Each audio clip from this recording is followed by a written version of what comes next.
Evangelho de Lucas, capítulo 24, versículos 44 ao 49.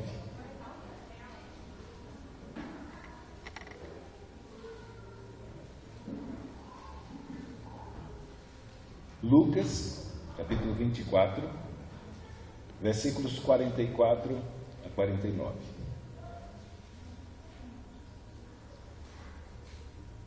Está escrito: E disse-lhes: São estas as palavras que vos disse, estando ainda convosco, que convinha que se cumprisse tudo o que de mim estava escrito na lei de Moisés, nos profetas e nos salmos.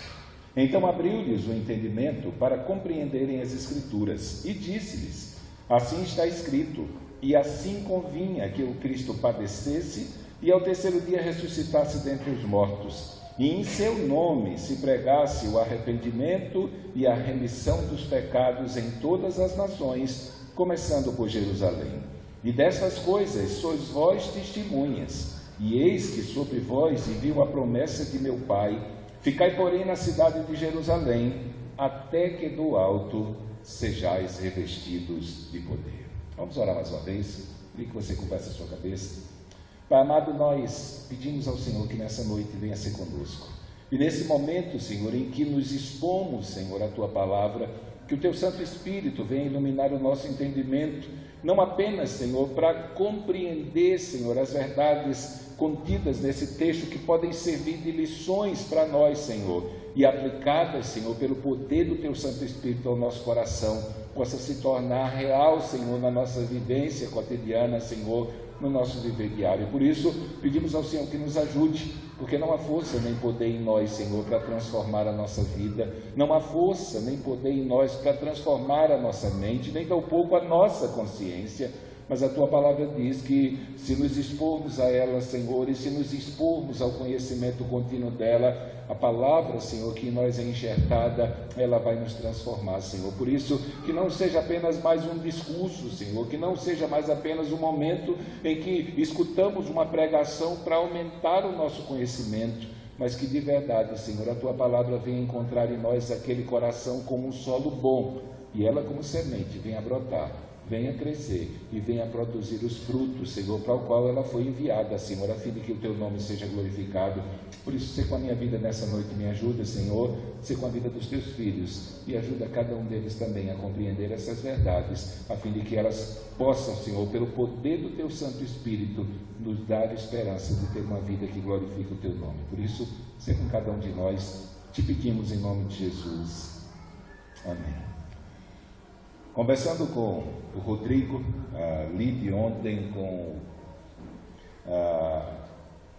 nós pensávamos que havíamos vindo aqui há menos tempo, né? Mas pelo que vimos, estivemos aqui a última vez, possivelmente há cerca de 2 anos e meio a 3 anos, e é um tempo muito longo, mas estamos felizes por estarmos aqui com os irmãos mais uma vez. Eu pedi até que o pastor me apresenta, né, porque tem gente nova na igreja. Tem uma turma aqui que a gente já conhece, mas tem uma turma que veio nesses 3 anos e passou a congregar aqui, e que nós achamos necessários que soubessem alguma coisa de nós antes de nós passarmos a palavra.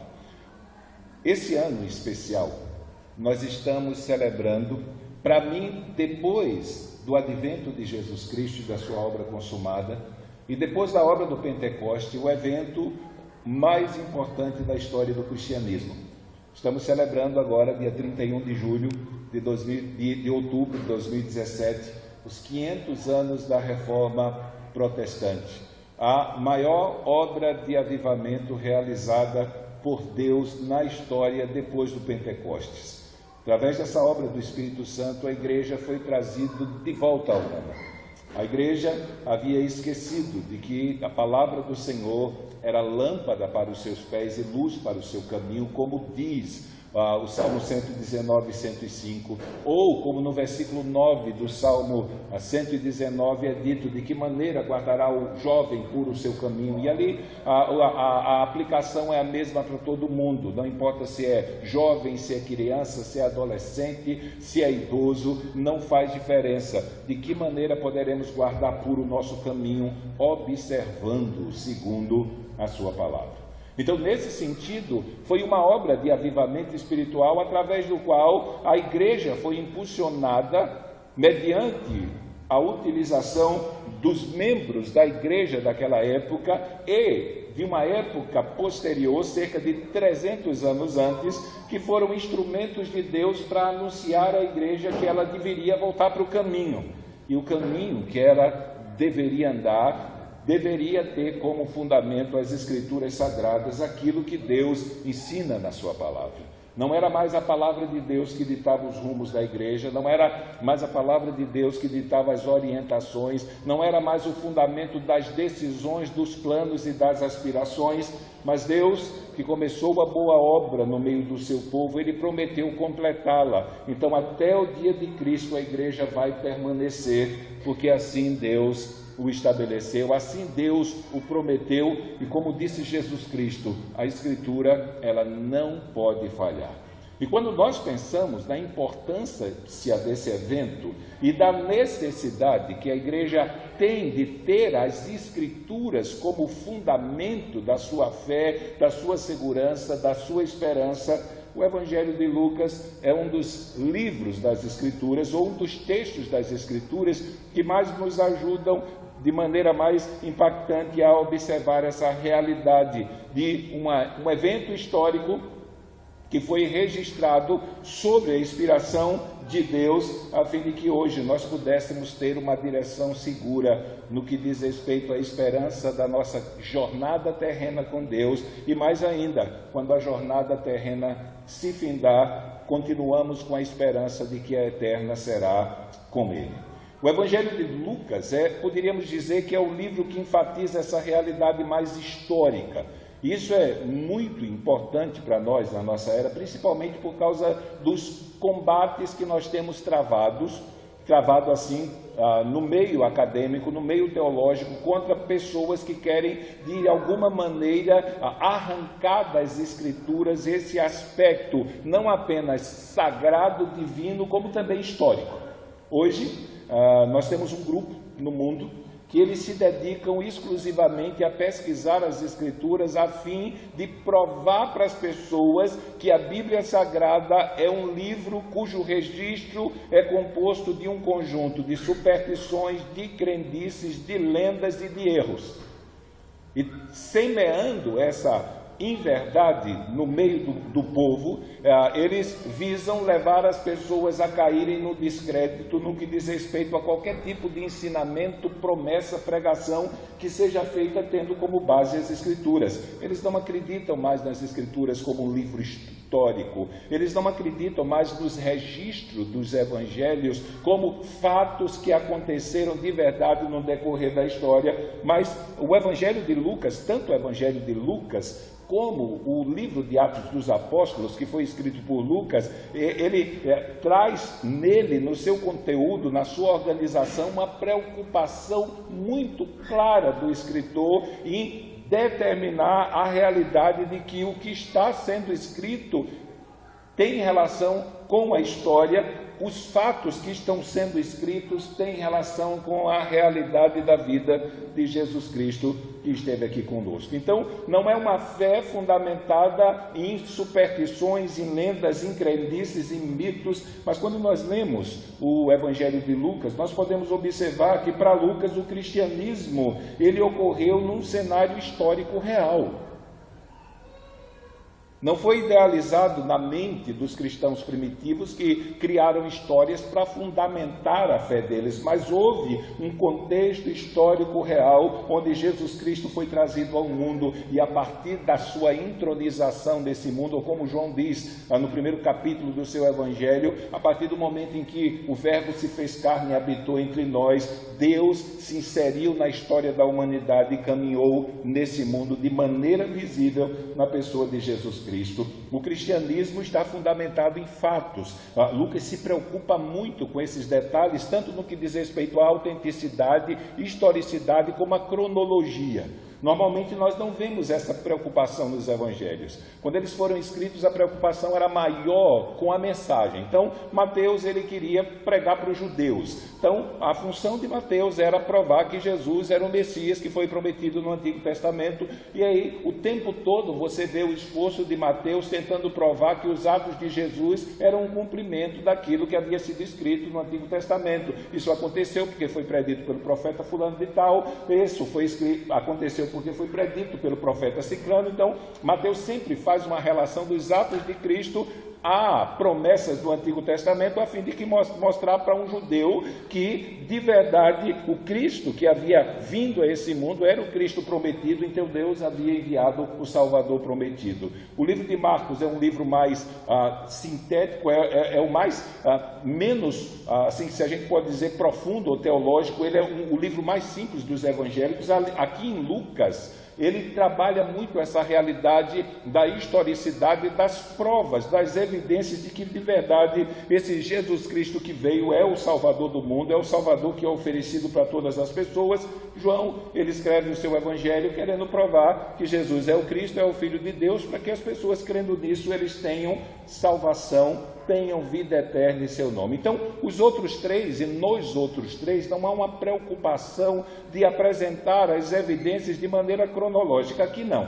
Lucas, ele se preocupa com isso, tanto que ele inicia o Evangelho. Eu queria, mesmo não expondo esse texto nessa noite, ler os primeiros 4 versículos do Evangelho de Lucas, que diz: tendo, pois, muitos empreendido pôr em ordem a narração dos fatos que entre nós se cumpriram, segundo nos transmitiram os mesmos que os presenciaram desde o princípio e foram ministros da palavra, pareceu-me bem, a mim, conveniente, descrevê-los a ti, ó excelentíssimo Timóteo, por sua ordem, havendo-me já informado meticulosamente de tudo desde o princípio, para que conheças a certeza das coisas que já estás informado. Lucas, não há um confronto histórico assim para tentar anular a realidade da autoria de Lucas nesse Evangelho, nenhum tipo de levante tentando provar que não foi Lucas, apesar de nem no Evangelho, nem no livro de Atos dos Apóstolos haver uma citação que foi Lucas que escreveu, mas via de regra não tivemos nenhum confronto histórico que colocasse em dúvida. A igreja aceitou que esse livro foi escrito por Lucas. O livro de Atos dos Apóstolos mais simples, a partir do capítulo 16, o pronome na primeira pessoa do plural demonstra que Lucas era testemunha ocular de tudo aquilo que ele havia escrito, e há 3 citações de Paulo nas suas cartas falando acerca de Lucas, a mais usada de Colossenses 4,14, onde ele diz que Lucas era o médico amado, não é? E a linguagem científica mais voltada para a medicina, usada no Evangelho de Lucas, em alguns aspectos que em outros livros é tratado a linguagem mais popular, levaram as pessoas a aceitarem de maneira tranquila e darem crédito à autoria de Lucas. Qual é o objetivo de Lucas? O objetivo principal de Lucas aqui, ele quer demonstrar que a partir da vinda de Jesus Cristo a esse mundo e da obra que ele realizou, culminando na cruz do Calvário, sua morte, ressurreição e ascensão, Deus realizou a obra da salvação que tornou possível a vida eterna para judeus e não judeus. Então ele trabalha essa realidade da salvação de Deus sendo oferecida a pecadores de maneira não universal, porque todo mundo vai ser salvo, mas universal por não haver distinção, se é judeu, se é gentio, se é samaritano ou se faz parte de outro tipo de etnia. A partir da pregação do Evangelho, a salvação de Deus estaria pensando numa perspectiva da responsabilidade do ser humano de dizer sim, objetivamente, para a mensagem, estava acessível a pecadores, e agora pela pregação do Evangelho, pela pregação da obra que Jesus Cristo realizou, o mundo poderia agora ter a esperança de não apenas caminhar debaixo da bênção de Deus, caminhar debaixo da comunhão com Deus aqui nessa vida, mas caminhar debaixo dessa comunhão nessa vida, cheios de esperança de que quando a carreira que Deus prometeu para eles e que Deus projetou para eles aqui terminassem, eles adentrariam a eternidade e viveriam com Deus eternamente. Então, o registro do Evangelho nada mais é do que, principalmente de Lucas, nos primeiros versículos de Atos dos Apóstolos, ele vai dizer que registrou aqui no Evangelho a obra que Jesus começou a fazer. E ele terminou essa obra depois de sua morte, depois da sua ressurreição, passando 40 dias com os discípulos, ensinando coisas a respeito do reino de Deus. Então, encerrando esse primeiro livro dele, segundo Atos dos Apóstolos, ele faz um resumo. Isso é muito claro na escrita de Lucas, né? À medida que ele já nos informou acerca do geral, no final dos seus discursos ou daquilo que ele propõe enfatizar para as pessoas, ele resume a mensagem para que nós tenhamos um conhecimento básico do todo. Então, Jesus passa cerca de 3 a 3 anos e meio caminhando com os seus discípulos, ele é entregue, ele é levado ao julgamento, é levado ao Calvário, morre, ressuscita, e logo após a sua ressurreição, por um período de 40 dias, aparecendo para eles 10 vezes, o Lucas vai dizer no livro de Atos que ele ensinou coisas a respeito do reino de Deus. Jesus fez um retiro espiritual com os discípulos para falar de coisas que diziam respeito àquilo que Jesus estabeleceu para ser feito por eles depois da sua ascensão.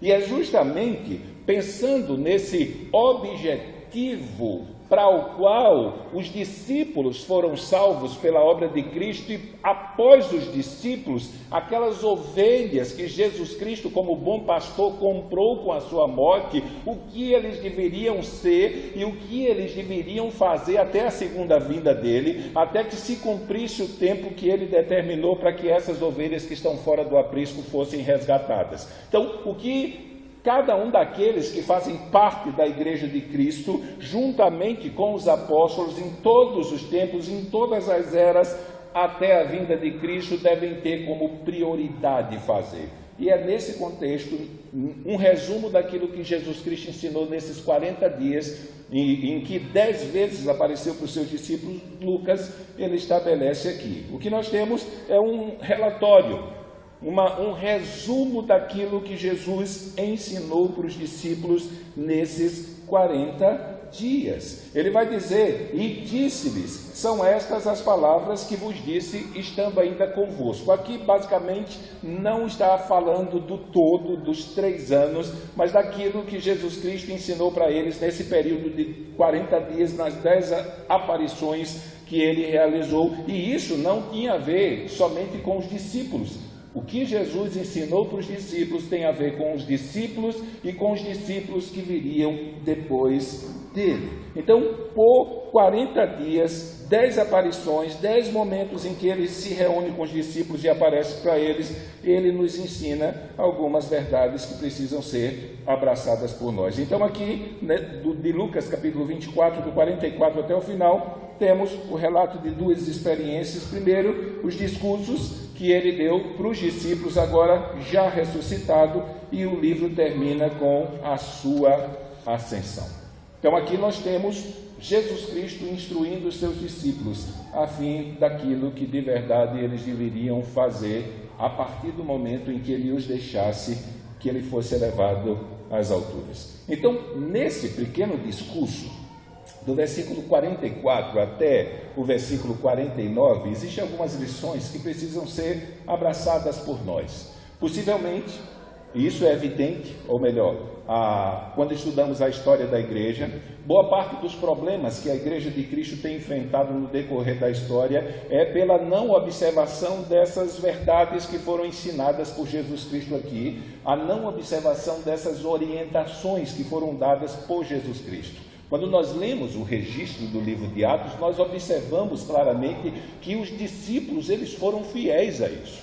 Basta que nós observemos as pregações de Pedro, a pregação de Estevão, a pregação de Paulo, então a pregação de Filipe. Você vai ver que todas as orientações que Jesus deixou aqui, e que foram resumidas por Lucas, foram aplicadas de forma real, de forma cabal, de forma objetiva por Jesus Cristo. Então existe uma série de outras coisas que iriam fazer parte da vida da igreja e que nós vamos para as cartas e observamos as orientações dos apóstolos aplicando as verdades que Jesus Cristo ensinou à vida da igreja. Mas em primeiro plano e no primeiro impulso que seria dado na vida da igreja sem a presença física de Jesus Cristo, então aqui nós temos umas orientações básicas e promessas que tornariam possível essas orientações serem postas em prática. Então, primeira coisa que nós vemos Jesus Cristo apresentar para os discípulos é que a vida cristã e a realidade da existência da igreja como povo de Deus, ela tem um fundamento. Ela tem um fundamento. E, infelizmente, nos nossos dias, parte daquilo que conhecemos como expressão de fé despreza esse fundamento. Eu me lembro de um escritor que se tornou muito famoso no Brasil na década de 60, em que ele começou a sua carreira, se bem que a proposta do livro não era bíblica, não era um ensino bíblico correto, mas a ideia ainda parecia boa. Ele começa a sua carreira escrevendo um dos livros de início de carreira, chamado Nome de Jesus. E nesse livro ele incitava as pessoas a terem fé no nome de Jesus e em Jesus Cristo, se quisessem de verdade ser abençoadas nessa vida. O tempo passa. Ele se torna famoso, escreve vários livros, e aí a gente nota no final da carreira um desvio exagerado de rumo, porque se no começo da carreira ele ainda acreditava que a fé deveria ter como objeto primário o nome de Jesus Cristo, no fim da sua carreira ele escreveu um livro chamado Tenha Fé na Sua Fé. Então agora, o Evangelho, as Escrituras Sagradas, aquilo que foi predito no Antigo e no Novo Testamento, não precisava mais fazer parte da realidade da expressão da sua confiança, porque a sua confiança em si mesmo já era o suficiente para que aquilo que você desejasse se tornasse uma realidade na sua vida.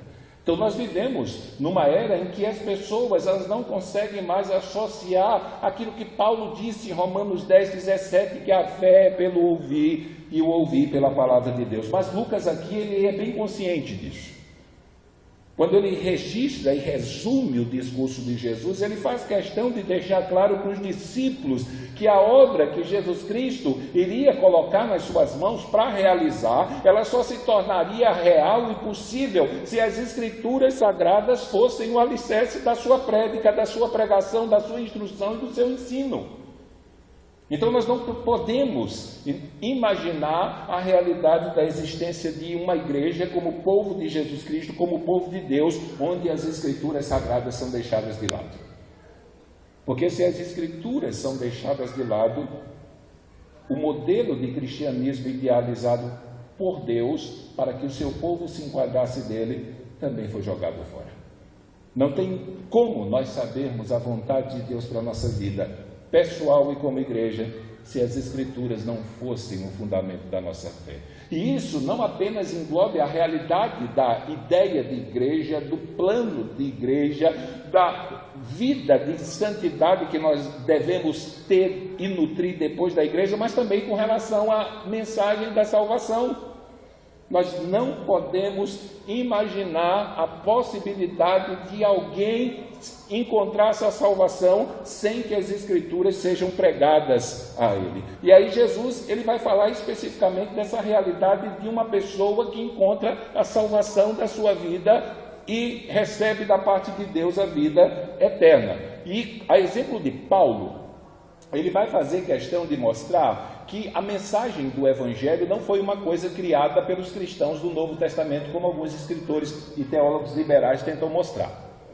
Paulo já deixa isso claro na sua epístola aos Romanos, quando ele diz: Paulo, servo de Jesus Cristo, chamado para apóstolo, separado para o Evangelho de Deus. E ele vai falar desse Evangelho com as seguintes palavras: o qual dantes havia sido prometido pelos profetas nas Santas Escrituras. E aí ele faz um resumo dos Evangelhos a partir do Antigo Testamento.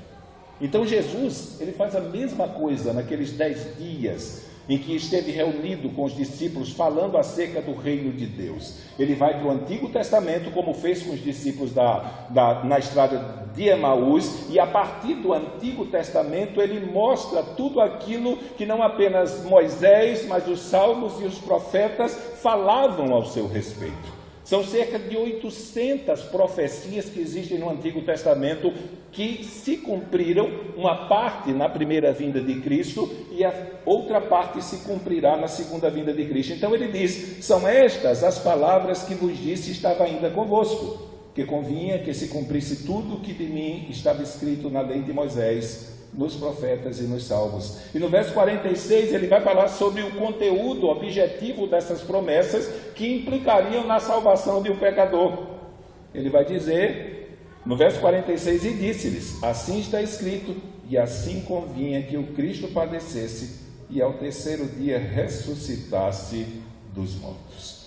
Então, quando pensamos em falar sobre a salvação para um pecador que está perdido, parte da mensagem ela deve levar em consideração falarmos do propósito pelo qual Jesus Cristo veio a esse mundo. Então Jesus olha para o Antigo Testamento e diz que o viés que ligava toda a mensagem do Antigo Testamento, ela se consumou quando ele veio a esse mundo e ele morreu naquela cruz e ele ressuscitou. Então, quando pensamos em pregar o Evangelho para alguém, não podemos esquecer da realidade da morte, da ressurreição de Cristo e o propósito pelo qual isso foi realizado. Hoje em dia, a pregação que se faz muitas vezes para outras pessoas, ela é muito pragmática. Ou seja, nós olhamos as necessidades não espirituais das pessoas e apresentamos Cristo como aquele que pode resolver essas necessidades e paramos aí.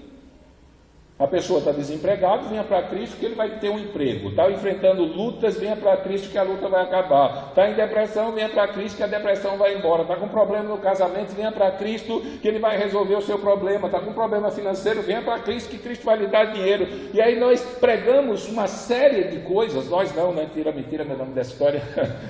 As pessoas pregam um monte de promessas que podem se tornar viáveis porque Deus pode fazer essas coisas. Só que se a pregação do nosso Evangelho em relação a Cristo se centraliza somente nas necessidades humanas, temporais e básicas do ser humano, e ele é levado a crer em Jesus Cristo por causa disso, ele continuará perdido, ele continuará a sua existência caminhando para a perdição, e se terminar a sua jornada aqui nesse mundo, culminando com a morte, só acreditando que Cristo é o abençoador terreno, ele vai parar no inferno, depois do inferno vai parar diante do juiz do último dia, e depois será lançado no lago de fogo.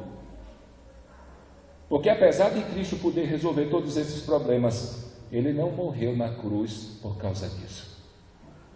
Em todo o conteúdo do Evangelho, em que registra o próprio Jesus Cristo falando o propósito da sua vida, ele vai dizer que veio para salvar pecadores. Ele veio para conferir a nós, seres humanos pecadores, uma bênção que não existia nada, absolutamente nada que nós pudéssemos fazer que nos levasse a alcançá-la, que foi a nossa salvação. Então a pregação do Evangelho, ela deve partir do propósito geral pelo qual Cristo veio a esse mundo e morreu naquela cruz. E ele veio e morreu naquela cruz para salvar pecadores. Então o processo vai ser esse. Eu preciso reconhecer que eu sou um pecador. Eu preciso reconhecer que o meu pecado me afastou de Deus. Eu preciso me arrepender dos meus pecados e confiar na obra de Cristo e no seu sangue vertido que traz perdão e purificação. E a partir daí sim, a esperança para a minha vida. Enquanto a má notícia não for dada, a boa notícia não se torna boa notícia. Então é necessário que compreendamos que o nosso pecado e o nosso estado debaixo do pecado nos afastou de Deus, e a porta para que nós tenhamos comunhão com Deus é Jesus Cristo, e pela fé nele nós recebemos a vida eterna. Segunda coisa que Lucas faz questão de deixar claro é que o estado de pecaminosidade em que o ser humano se encontra o impossibilita de, mesmo ouvindo essas coisas, crer nela de verdade. Paulo, em 1 Coríntios capítulo 12, 14, vai dizer que o homem natural não aceita as coisas do Espírito de Deus, porque lhe parecem loucura. E não as compreende, porque elas só se discernem espiritualmente. O que Paulo quer dizer com isso? Que a mensagem do Evangelho, ela só será compreendida por alguém que estava morto em delitos e pecados, como ele diz em Efésios 2,4, e Deus deu vida a ele. Ou, usando a linguagem de João, é aquele que nasceu de novo. Somente nascendo do alto, ou nascendo de novo, é que o ser humano pecador pode ver e entrar no reino de Deus. Ou, como João vai dizer no seu primeiro capítulo do Evangelho, quando ele diz que ele veio para os seus e os seus não receberam, mas a todos quanto receberam, deu-lhes o poder de serem feitos filhos de Deus, a saber os que creem no seu nome. Então, João deixa claro que aquela criatura que Marcos diz no capítulo 16, para quem nós devemos pregar o Evangelho, e ela creu, quando ela creu, ela se tornou filho de Deus. Só que, como esse pecador morto em delitos e pecados veio a crer? No versículo 13 do capítulo 1, João vai dizer, os quais não nasceram da vontade da carne, nem do sangue, nem de homem algum, mas de Deus. Então, eles foram levados a crer e foram libertos da cegueira imposta pelo pecado, porque Deus deu vida para eles. E a partir do momento em que eles receberam vida, a mensagem do Evangelho se tornou real. É o que Paulo diz em 2 Coríntios capítulo 4, verso 3 em diante. Se o Evangelho está encoberto, é para os que se perdem que está encoberto, nos quais o Deus desse século cegou o entendimento dos incrédulos, para que não resplandeça sobre eles o Evangelho da glória de Cristo. Mas nós pregamos a Cristo e a nós mesmos como seus servos por amor de Cristo. E no verso 6 ele vai dizer, e Deus iluminou o entendimento. Então, apesar do estado de cegueira espiritual que nós nos encontramos por causa do pecado, e apesar da intensificação desse estado de cegueira pelas mentiras que o diabo semeia a fim de nos levar a crer nelas e desprezar a verdade, quando Deus resolve iluminar o entendimento, Ele ilumina, e, como é dito no Evangelho de João capítulo 1, verso 5, quando a luz resplandece, as trevas não prevalecem. Não tem como. Mas para que a luz resplandeça, é necessário que nós tenhamos conhecimento e informemos ao pecador essas verdades que Lucas está dizendo que Jesus gastou 10 dias ensinando os discípulos para que eles pregassem ela. É necessário que nós saibamos que a mensagem que temos que pregar para os pecadores é a mensagem do grande amor de Deus, ou do tal amor de Deus demonstrado de tal maneira, ao enviar seu Filho a esse mundo, a fim de que ele, na cruz do Calvário, assumisse a culpa dos nossos pecados, fosse castigado pelos nossos pecados e, livres da condenação da lei, eu e você pudéssemos ter esperança de vida e vida eterna. Então Lucas aqui, ele escreve aquilo que deveria se tornar o fundamento da pregação da igreja, não apenas dos apóstolos, mas também de nós. Por que motivo? Porque para que os apóstolos pudessem compreender essa verdade, foi necessário que Deus os ajudasse. Foi necessário que houvesse uma intervenção de Deus. No capítulo 3 de João, quando eles estão naquela discussão lá de Jesus com os judeus acerca do templo, que Jesus diz, derribai esse templo e eu em 3 dias o reconstruirei. E aí se criou um conflito, porque o judeu dizia, em 46 anos foi construído esse templo. Ele está dizendo que em 3 dias vai reerguê-lo. E aí há uma explicação de João, de que Jesus estava falando do templo do seu corpo. E logo após isso, ele vai dizer, e os discípulos só compreenderam isso depois da sua ressurreição. Foi justamente nesse momento aqui. Eles passaram 3 anos e meio com Jesus, sendo ensinados, mas ainda não havia uma compreensão clara acerca da associação que todas aquelas promessas do Antigo Testamento de verdade tinham com Cristo e que implicações a vinda de Cristo tinha para a vida do pecador. E aí o texto diz, então abriu-lhes o entendimento para compreenderem as Escrituras. Nós estamos aqui nessa noite, pelo menos nós que dizemos que temos esperança de vida e vida eterna, porque um dia Jesus Cristo fez isso conosco pelo Espírito Santo. Um dia eu e você fomos expostos a essa mensagem, de um Deus que envia o seu Filho a esse mundo para assumir o nosso pecado, assumir a nossa culpa, receber o castigo dos nossos pecados e nos dar vida eterna, e nós cremos. E a partir daquele momento a nossa vida não foi mais a mesma. A nossa vida deu um giro de 180 graus e a partir da experiência que nós tivemos naquele dia, nós começamos a seguir um novo rumo, com a mente renovada, cujas palavras tinham tudo a ver com a experiência com Cristo que nós tivemos. Quando nós descobrimos, por força da ação do Espírito Santo, o que Cristo tinha feito para nos salvar, nós queríamos dizer isso para todo mundo.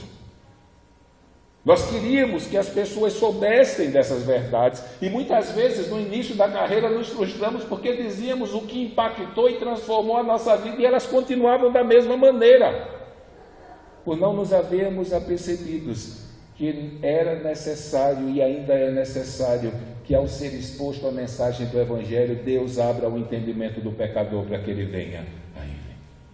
No capítulo 10 de João, Jesus se apresenta como o bom pastor que dá vida pelas suas ovelhas. E os judeus não compreenderam isso.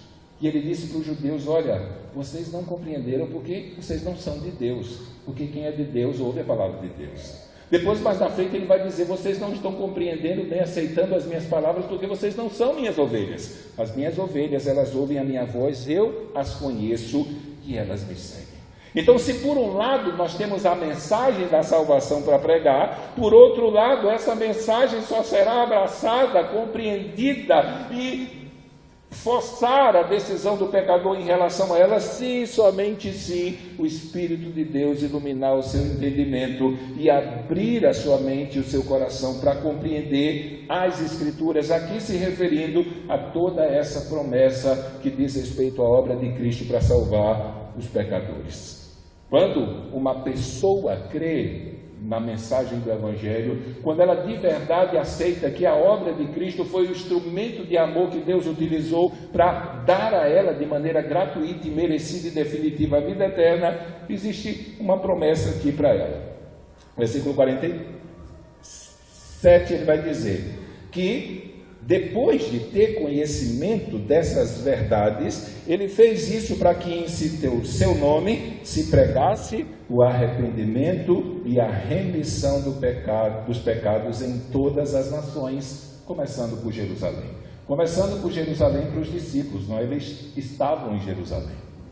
Só que quando nós estudamos a grande comissão, principalmente Marcos capítulo 16, do 15 diante, Mateus capítulo 28, verso 20, vai estar lá, a 19 e 20 vai estar lá que indo, a ideia é indo por todo o mundo pregar o Evangelho a toda criatura.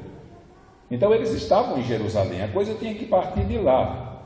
Então a ideia é que eu devo me tornar um anunciador dessa verdade a partir de onde eu estou e à medida que eu me movimento e que eu sigo o curso da minha vida. E ele diz que se pregasse o arrependimento para a remissão dos pecados. É uma coisa meio complicada, não é? Porque lá no 44 e no 46 ele apresenta a mensagem da morte e da ressurreição. E na hora de se voltar para os discípulos e dizer o que eles têm que começar a pregar, ele diz: vocês têm que começar a pregar sobre pecado. As pessoas precisam ter consciência do pecado e do estado em que elas se encontram debaixo do pecado e da situação em que elas se encontram diante do Criador por causa do pecado e do triste fim se elas nascerem, viverem e morrerem debaixo desse pecado, sem encontrar o Salvador. Mas o mesmo Deus que faz com que a pessoa seja humilhada por causa do seu pecado é o mesmo Deus que, por causa da sua obra de amor, faz com que ela seja exaltada. Mas, como diz muitos estudiosos, não existe glória sem Calvário. Então é necessário que eu e você falemos para as pessoas acerca do pecado. E é justamente nessa ação de pregar o pecado e pós a pregação do pecado, anunciar a obra de Cristo, que a obra para a qual o Espírito Santo veio a esse mundo, no que diz respeito à sua intervenção nos descrentes, opera de forma eficaz. Por quê? Lá em João 16, do 8 ao 10, vai dizer que quando o Consolador vier, ele convencerá o mundo, e isso é o mundo dos pecadores, do pecado, E depois de convencer esse pecador do estado em que ele se encontra debaixo do pecado, não apenas da corrupção, mas da situação dele diante da lei punitiva e condenatória, da lei retributiva de Deus, ele abre os olhos desse pecador para que ele compreenda o significado da cruz. E é nesse momento que o susto por causa do pecado vai embora. O fato do pecado cai e agora ele tem uma nova experiência de vida, como Paulo diz em Efésios 2:10. Ele agora foi feito em Cristo a nova criatura. E Deus, ele vai conduzir a sua história agora numa nova direção, num novo rumo. Somos feitura sua, criados em Cristo, para as boas obras, as quais Deus preparou de antemão para que andássemos dela. Então, se você ainda não tem certeza de salvação, Deus enviou o seu Filho a esse mundo para que você tenha. Se eu conheço pessoas, tenho amigos, tenho parentes, tenho conhecidos, ou até não, que eu sei que não conhecem o caminho da salvação, a única esperança que eles têm é se eu, se você, ou qualquer outro participante do corpo de Cristo que esteja em qualquer denominação, em qualquer cidade, venha e anuncie essa verdade. Porque a única esperança que um ser humano pecador pode ter de salvação, ela se deposita exclusivamente em Jesus Cristo. Sem Cristo não há salvação. Que o diga Pedro, lá em Atos 4:12, em nenhum outro nome é possível encontrar salvação. Então Jesus, ele chega para os discípulos e demonstra que o propósito de toda essa obra que ele realizou foi para que pecadores pudessem receber o perdão total dos seus pecados. Não é um perdão parcial, não é um perdão mais ou menos. A remissão dos pecados aqui é o perdão total da dívida dos seus pecados diante da lei de Deus. É por isso que uma pessoa que creu em Jesus Cristo, no mesmo momento ela diz: eu tenho a vida eterna. Alguém pode dizer: mas você é um pecador e você continua imperfeito e você continua muitas vezes cometendo atos errados. Mas ele vai dizer: mas o sangue de Jesus Cristo, seu Filho, me purifica de todo pecado. Ele vai poder dizer que o está consumado de Cristo continua consumado e vai permanecer consumado até o dia de Jesus encontrar com ele e o levá-lo para o seu reino de glória. Ele vai poder dizer que todo o pagamento, toda a dívida que havia diante da lei de Deus, que o estava conduzido à perdição, Jesus Cristo pagou totalmente na cruz e agora ele está livre. Não existe mais condenação. Ele pode lembrar das promessas que o próprio Jesus Cristo fez em João 5:24, quando ele disse: quem ouve a minha palavra e crê naquele que me enviou tem a vida eterna. Não entra em juízo, pois já passou da morte para a vida. O dia do juízo não veio ainda. A pessoa ainda está aqui imperfeita, mas ela creu, ela deu ouvidos à mensagem de Jesus Cristo, e Jesus Cristo diz: você tem a vida eterna. Você não precisa mais se preocupar com o dia do juízo, porque você já passou do estado de morte para o estado de vida. A vida eterna aqui para Jesus Cristo tem a ver com aquela mudança de condição em que o pecador se encontrava antes de Cristo. Paulo diz que todos pecaram e estão destituídos da glória de Deus. Não tem comunhão com Deus, não tem relacionamento com Deus.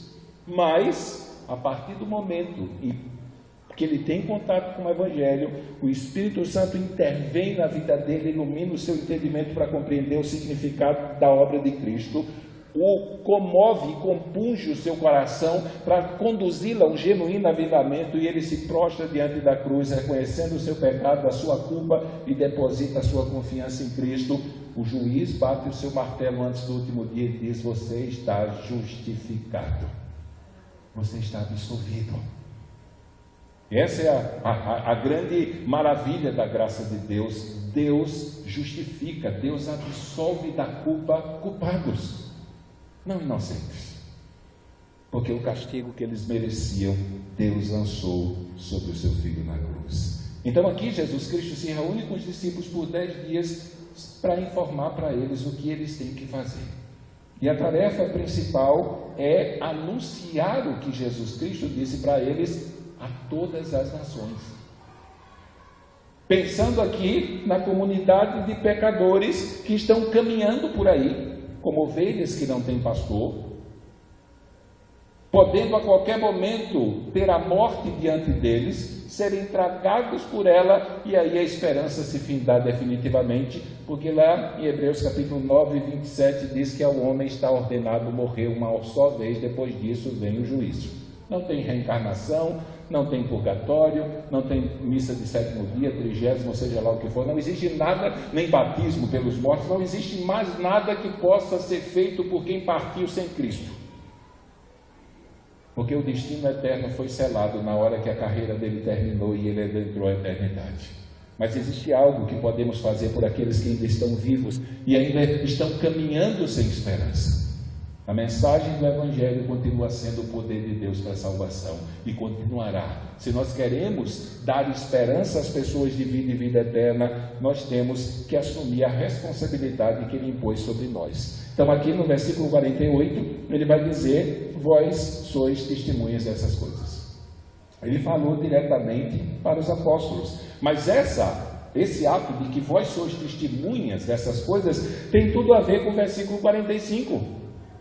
Então abriu-lhes o entendimento para compreenderem as Escrituras e saberem que a obra que Jesus Cristo realizou salva pecadores, e aí esse pecador crê em Jesus Cristo e se apropria da salvação prometida. Então Jesus Cristo diz para os discípulos, e a partir dos discípulos, para nós que tivemos esse privilégio, diz para nós que nós temos a responsabilidade de dizer isso para aqueles que ainda não têm esperança. E não importa se já dissemos uma vez, 2 vezes, 10 vezes, enquanto eles não forem tirados da morte para a vida, então nós temos que continuar semeando a semente.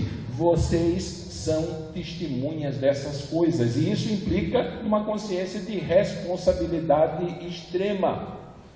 Não é um pedido, é uma ordem.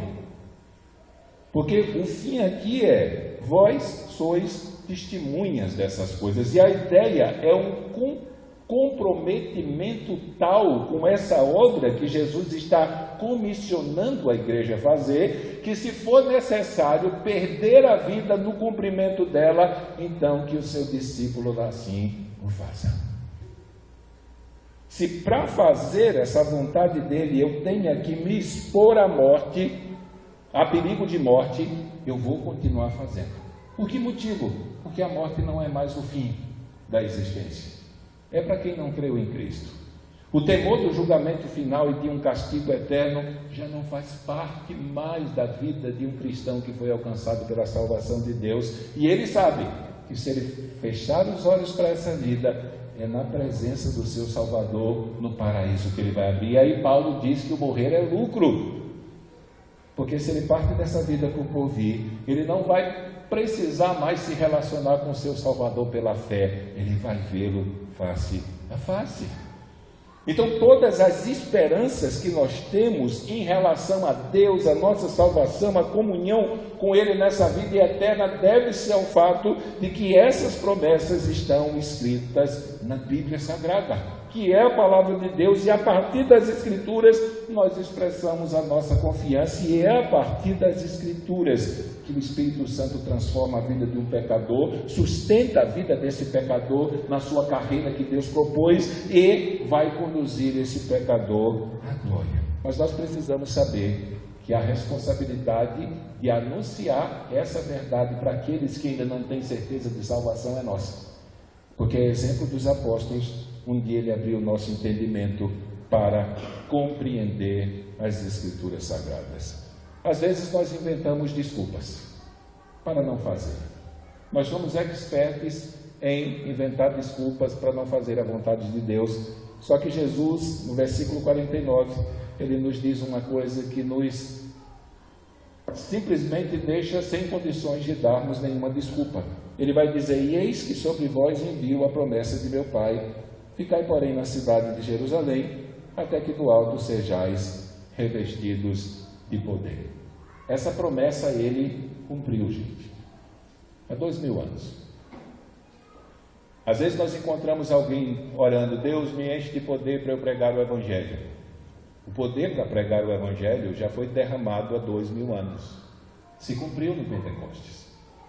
A partir do Pentecoste, daquelas 4 experiências que foram escritas no livro de Atos dos Apóstolos, com judeus, com samaritanos, com gentios e com os discípulos de João, em Atos capítulo 19, o padrão da igreja foi estabelecido de forma definitiva. E aí nós recebemos o Espírito Santo e ele vem habitar em nós quando nós cremos, como Paulo diz em Efésios capítulo 1, do 10 em diante. Quando ouvistes a palavra da verdade, o Evangelho da salvação, e tendo nele crido, foste selado com o Espírito Santo da promessa. Então, o experimentar o poder de Deus operando na nossa vida, no exercício da pregação, é um exercício de fé. Eu nunca digo para alguém, vá orar e depois faça. Eu digo para ele, faça. E você vai ver Deus manifestando o poder, porque o Espírito Santo já habita em você. Já habita. Então não temos desculpa. Jesus lá em Mateus 28, 18 disse, toda a autoridade me foi dada nos céus e na terra. Portanto, indo, fazei discípulos em todas as nações. Ele não disse, eu fiz a minha parte e agora você se vire. Mas ele já disse para os discípulos, olha, quem está no controle de tudo isso aí sou eu. Então faça somente o que eu disse para você fazer. Então por onde quer que você passar, anuncie esse Evangelho a toda criatura. Por onde quer que você passar, fale das coisas concernentes ao reino de Deus. E ele diz, e eis que eu estou convosco todos os dias, até a consumação dos séculos. Então nós somos o povo mais feliz do mundo. Porque em meio a essa multidão de 7 bilhões e poucos de habitantes da nossa era, nós fazemos parte do grupo que está pronto para encontrar com o Salvador na sua vida e habitar com Ele nos céus para todo sempre. Só que isso não é aquele tipo de presente que a gente ganha, esconde e fica só para a gente. Isso é o tipo de presente que nós ganhamos e descobrimos que qualquer um que crê em Jesus Cristo pode recebê-lo. Só que a boca que Deus vai usar para transmitir essa verdade é a nossa. Lá em João 10, Jesus diz que ele tinha outras ovelhas que não pertenciam a esse aprisco, ou seja, ao povo judeu. Existiam pessoas, porque um bom pastor ia dar a vida que não eram judeus, e ele diz, cumpre a mim e buscá-las. E como ele vai buscar cada um desses? Através da minha vida e da sua vida, através das minhas pernas e das suas pernas. E como ele vai chamar essas ovelhas a ponto delas ouvirem a sua voz, ele as conhece e elas virem e seguirem a ele, através da minha boca, da sua boca e da boca de todos aqueles que um dia Deus abriu o entendimento para compreender nas Escrituras que ele enviou esse filho, o seu filho a esse mundo para salvar pecadores. Tudo tem que partir das Escrituras. Nós voltamos a dizer, não é errado você pedir a Deus para abençoar a sua vida financeira. Não é errado você orar para Deus abrir uma porta e você ter um emprego melhor, mais estável. Não é errado. Não é errado se você está com um problema no casamento, pedir a Deus para ajudar você a vencê-lo, a Deus a consertar. Não é errado. Só que esse tipo de bênção, ela só vai nos favorecer enquanto estivermos correndo a nossa carreira aqui nesse mundo. Mas a única bênção que de verdade pode favorecer a nossa carreira nesse mundo e no porvir é a bênção que procede da cruz, através do qual, por intermédio da obra de Jesus Cristo, Deus oferece salvação para todo pecador que crê. Se eu perguntasse nessa noite, o que você tem feito com a compreensão que Deus lhe deu das Escrituras, de que pela fé em Jesus Cristo você recebeu o perdão dos seus pecados e vida eterna, o que você tem feito com isso em relação àqueles que estão caminhando para a perdição?